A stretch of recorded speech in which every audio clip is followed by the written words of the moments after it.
Chapter 1 cell. First हम लोग introduction देखेंगे।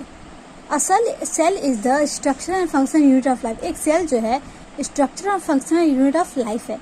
That is to say it is building block of which all living organism are made and the smallest unit of life capable of all living function. It is defined as a mass of protoplasm bounded by a plasma membrane. यहाँ पे आप figure 1.1 में देखिए, cells are seen by Robert Hooke. Cells जो कि Robert Hooke के द्वारा देखे गए थे। Cell vary in size. Cell जो होते हैं साइज में वेरी करते हैं एक दूसरे से। Most cells are very small. बहुत से सेल्स जो होते हैं वो छोटे होते हैं जिन्हें हम माइक्रोस्कोप से ही केवल देख सकते हैं। Some may be very large. कुछ जो होते हैं वो बहुत लार्ज होते हैं। They are very considerably in shape. Variation depend mainly upon the function of cell. Variation जो होता है वो मेनली सेल्स के फंक्शन पे डिपेंड करता है आपका। For example a nerve cell has a body cell buddy.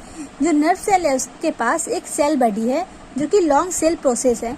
It's function is to receive and transmit nervous signal. इसका फंक्शन ये है कि ट्रांसमिट नर्वस सिग्नल को करता है। सम सेल में एग्जिस्ट एन इंडिपेंडेंट यूनिट। कुछ सेल जो होते हैं अपना इंडिपेंडेंट यूनिट लाइफ रहते हैं। और some such cell like Euglena amoeba can change their shape.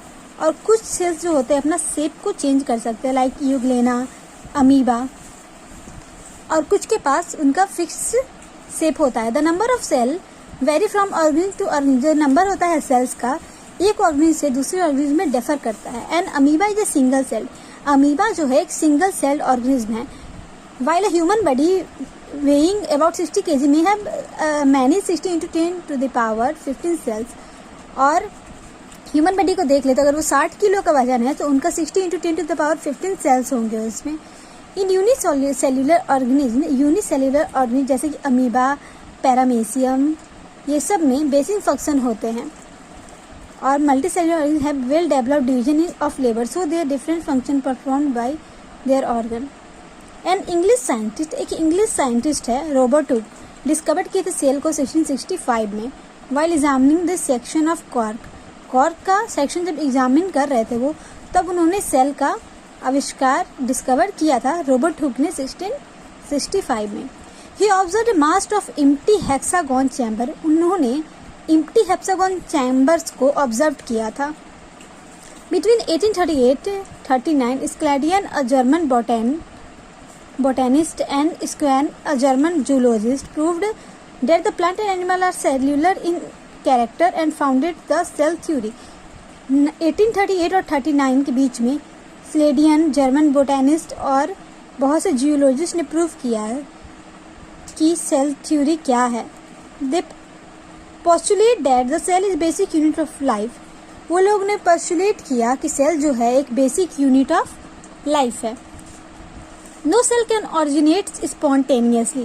कोई भी सेल स्पॉन्टेनियसली ऑरिजिनेट नहीं होता है, but comes into being only by the division of protoplasm theory was established in 1861।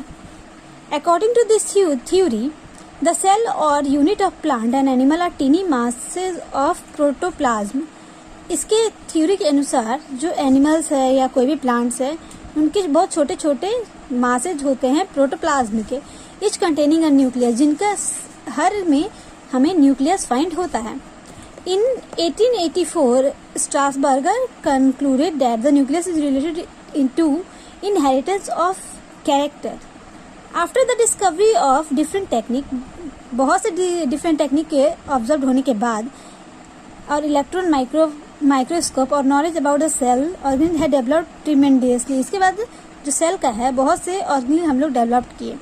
Let us now take a different type of cell under a compound microscopic। अब हम लोग दूसरे तरह का सेल को देखेंगे। जैसे कि आप यहाँ पे फिगर देख सकते हैं, figure 1.2 onion cells as 480। Okay, next figure हमारा temporary mount of cheek cell, next human body cells. और next topic is cell structure.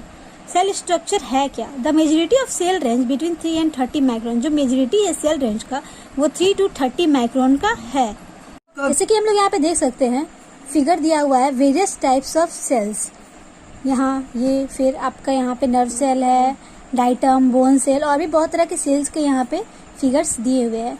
Structurally the cell is performed 3 part. जो सेल होता है वो 3 स्ट्रक्चरली जो सेल होता है वो 3 पार्ट से फॉर्म्ड होता है. First plasma membrane, second cytoplasm and third nucleus. Plasma membrane और सेल मेम्ब्रेन क्या होते हैं?